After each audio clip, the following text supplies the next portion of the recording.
अस्सलाम वालेकुम। मोहम्मद सिद्दीक अपने स्पेशल प्रोग्राम के साथ हाज़िर खिदमत है। मखसूस नशिस्तों का 13 रुकनी बेंच ही कहलाएगा ना, कि उन सब का दस्तखत शुदा एक जज ने रिक्यूज़ कर लिया था, तो सूरी तौर पर 10 और 2 12 का बन जाएगा। वो कॉपी क्यों नहीं अभी तक दे रहे?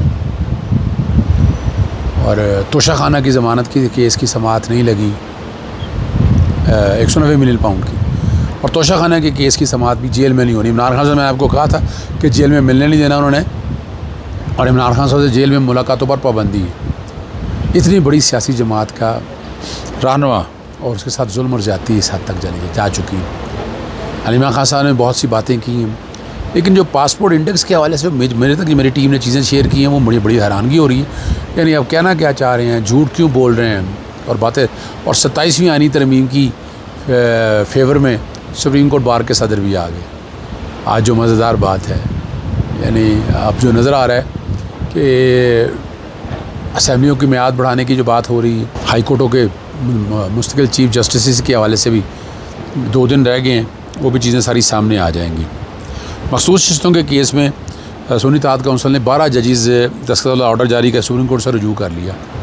27 जून को फ़ैसले में आपको पता है 10 जजेस के दस्तखत मौजूद हैं, और 6 मई को सुप्रीम कोर्ट को उसी बेंच ने करार दिया था कि 2 जजेस की राय जो है वो फाइनल जजमेंट का, जिसमें नज़रसानी की दरखास्तें खारिज कर दी उन्होंने। और नज़र आ गया था कि ये बेंच फिक्सिंग या बेंच बनाने का मामला सारा सामने आ गया। और फिर जब एक जज ने रिक्यूज़ किया था, अब वो और उसके लिए ख़त लिख दिया पाकिस्तान तहरीक इंसाफ की तरफ से कमल शौज़ब की जानिब से कि वो हमें कापी फ्राहम की जाए। वो वैसे तो सुना ले नहीं रहे, वो हाँ होना भी क्या है, वो सामने आने में नहीं देना किसी ने चीज़। मैं बता दूँ आपको, वो फ़ैसला अमल दरामद भी हो गया, इलेक्शन कमीशन ने अमल दरामद भी कर लिया, और पाकिस्तान तहरीक इंसाफ ने अभी तक सेक्शन 104 इलेक्शन एक्ट तरमीमी एक्ट का अभी तक चैलेंज नहीं किया। वो चैलेंज किया अगले हफ्ते में लगा हुआ है, तो बहस करेंगे हम उस पर भी, उस पर भी कोशिश करेंगे कि अदालत की मामलत हो जाए और वन वे हो जाए। यानी मैंने कोई बड़े अहम इश्यूज़ आपके सामने उठाए हैं, वहाँ आ जाएँ।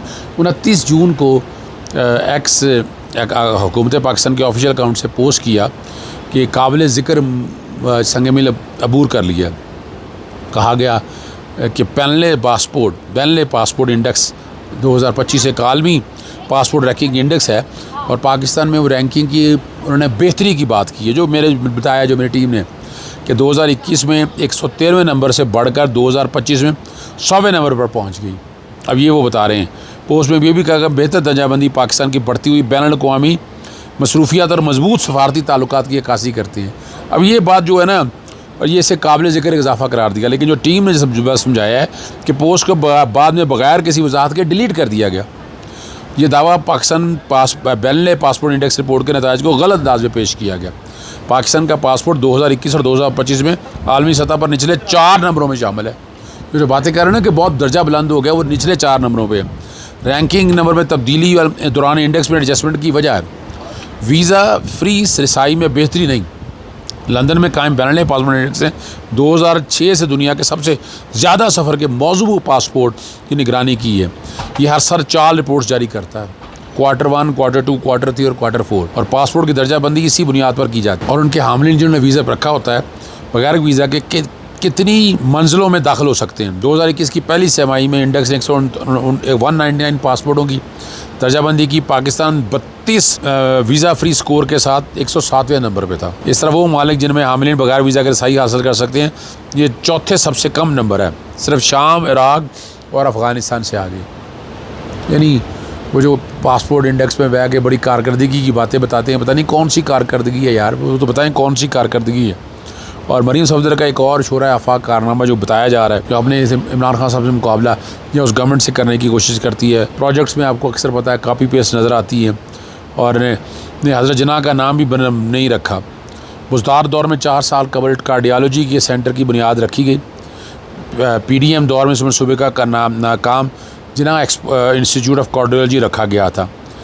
अब मजबूरी है या क्या है, या और वजह क्या है, तो पूरे मंसूबे को मरीम नवाज़ के नाम से मंसूब कर दिया गया, और जना से मरीम नवाज़ इंस्टीट्यूट ऑफ कार्डियोलॉजी रख दिया गया। अब जना का नाम तब्दील करना कौन पूछेगी इनसे? पहले मुख्तसर दारा ही पूछ लें, वही लोग पूछ लें इससे। और ये मनसूबा जो इमरान खान के दौर में था शुरू हुआ था, जब टीम ने जो बात तहकीक की है मैं वो तहकीक आपके सामने पेश कर रहा हूँ। अब जो बात है न्यूयॉर्क मेयर के मुस्लिम उम्मीदवार ज़ोहरान ममदानी ऐलान कर चुके हैं। देखिए कितना ताकतवर ऐलान उन्होंने किया। उनके मेयर बनने के बाद इसराइली वज़ीर-ए-आज़म न्यूयॉर्क का दौरा करेंगे तो उनकी गिरफ़्तारी का हुक्म देंगे। नेतन्याहू ट्रम्प भाई की ख़ास दोस्त हैं, ज़रा समझिएगा, और इस बात से काफ़ी गुस्सा में है। गैर मुल्की मुसलमान ने इतनी बड़ी जसारत कर ली। सदर डोनाल्ड ट्रम्प ने भी धमकी दी है कि अगर ज़ोहरान ममदानी न्यूयॉर्क के मेयर बने तो न्यूयॉर्क को वफाकी फ़ंड नहीं दिए जाएंगे। और अमेरिकी टीवी को इंटरव्यू देते हुए सदर डोनाल्ड ट्रम्प ने दावा किया कि ज़ोहरान ममदानी एक खालिस कम्युनिस्ट हैं। ज़ोहरान ममदानी जीते तो न्यूयॉर्क के लिए बहुत बड़ा जीत जाना है उसने, यानी सिर्फ इसी बुनियाद के ऊपर उसने जीत जाना है। पाकिस्तान सानिया की जो इब्तदाई रिपोर्ट जो आज डॉक्टर और नर्सर को क्लीन चिट दे दी गई। बेशतर बच्चे नौमालूम थे जो तशवीशनाक हालत में लाए गए थे। अब ये भी कमाल हो गया, और ऑक्सीजन सिलेंडर की कमी होना साबित नहीं हुई। खसरा से किसी बच्चे की मौत नहीं हुई। 16 जून को 4, 17 जून को 3, 18 जून को 3, 19 जून को 5, 20 जून को 2, 21 जून को 1, जबकि 22 जून को 2 बच्चे जाँ बाग हुए। इसे अस्पताल इंतज़ामिया पर इल्ज़ाम है, इन्हें इब्तदाई इंक्वायरी की है। और मरीम नवाज़ के जो प्रोजेक्ट हैं जो काफ़ी तो बाज़ार तो यही शो कर रही है कि बड़ा, लेकिन प्रोजेक्ट का ज़मीन पर भारत कोई असर नज़र नहीं आ रहा और म्यार देखा नहीं जा रहा। म्यार भी वो देखे ना, प्रोजेक्ट बन भी रहे हैं। वजह क्या है, यहाँ कोई चक्कर नहीं है। जो मर्ज़ी जैसे मर्ज़ी बनाए भाड़ में जाए। क्या मनसूबे वही हैं जिन पर तख्तियाँ लगाई गई हैं ज़्यादातर, या सूरत हाल बहुत नाजुक है। बारिशों के बाद लाहौर में कई जगह स्विमिंग पूल आ गए जहाँ गटरों और बारिशों का पानी मिक्सअप हो चुका है, और रावलपिंडी में जगह जगह पानी इकट्ठा हुआ, और जहाँ भी मनसूबा ज़ेर तामीर है हालत अबतर है। एक अस्पताल में पानी भर गया, मगर जहाँ देखो मरीम नवाज़ की तस्वीर लगी हुई है। यानी वो क्या बात कहना है, बस आपके सामने है। खुदारा काम म्यारी काम की तरफ तवज्जो दें, जो काम बेहतर है वो करें। इस तरह के काम आप करेंगे आपको क्या मिलना है। लापता के लवाहिकीन का इस्लामाबाद हाई कोर्ट के सामने एहतजाज बढ़ा है। एहतजाज रहा, बाज़ियाब कराने का मुतालबा कर रहे थे। मुज़ाहिरीन में वो सारे जो लोग थे, 4 माह कबल, आपको अगर याद हो 6 मार्च को लापता अफराद का केस सुनने वाला लार्जर बेंच टूट गया था। जस्टिस अरबाब मोहम्मद ताहिर ने नागुज़ीर वजूहात की बिना पर बेंच में बैठने से माजरत कर रही थी, और उसके बाद 4 माह गुजर चुके हैं और अभी तक लार्जर बेंच तश्कील नहीं दिया जाएगा। हाई कोर्ट आइनी अदालत है, उसको कुछ ख्याल करना चाहिए, आम केसेस नहीं। अब कोई भी अहम केस छुट्टियों के बाद ही लगेगा। इमरान खान का तोशाखाना 2 केस भी जो है, और कल होने वाली समाअत भी मुलतवी मनसूख कर दी गई, और अदालती अमले की जानिब से वकला को आगाह कर दिया गया। अब जजेस जो है ना, अब टाल मटोल से काम ले रहे हैं और अब बेपरवाह हो चुके हैं, क्या करना है। नज़र यही आ रहा है।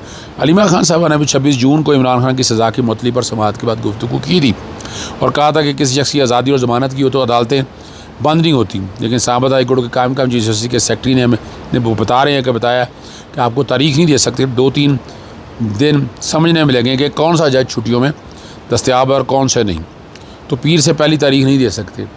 अब रवां हफ्ते अलकादर ट्रस्ट में सज़ा मुअत्तली की दरख्वास्त सुनने वाले दोनों जजेस दस्तयाब हैं, लेकिन उनका डिवीज़न बेंच ही दस्तयाब नहीं, तो समाअत ही नहीं हो सकती। और इमरान खान से जेल में मुलाकात पर पाबंदी जो है वो आपको पता है वो लग चुकी हुई है, और तोशाखाना का केस भी जो होने वाली समाअत भी मुलतवी हो चुकी है। यानी मैंने आपको कहा था कि आगे जुलाई और अगस्त 2 महीने छुट्टियों के हैं, इसमें ज़मानतबाज गिरफ़्तारी या मनसूखी मुअत्तली ये नहीं लगती है। मैंने आपको सामने पहले ही रख दिया था और वजह भी बता दी थी।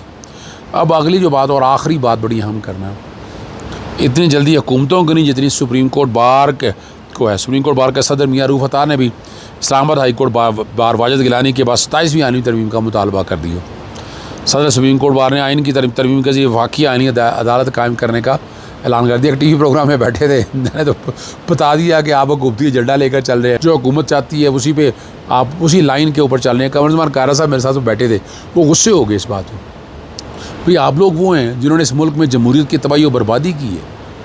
हम बारें कभी भी किसी जमात का एजेंडा लेकर नहीं चलती थी। बारें हमेशा इंडिपेंडेंट रहती हैं और इंडिपेंडेंट रहनी चाहिए। इजाज़त चाहता हूँ। अस्सलाम वालेकुम, अल्लाह हाफ़िज़। पाकिस्तान जिंदाबाद।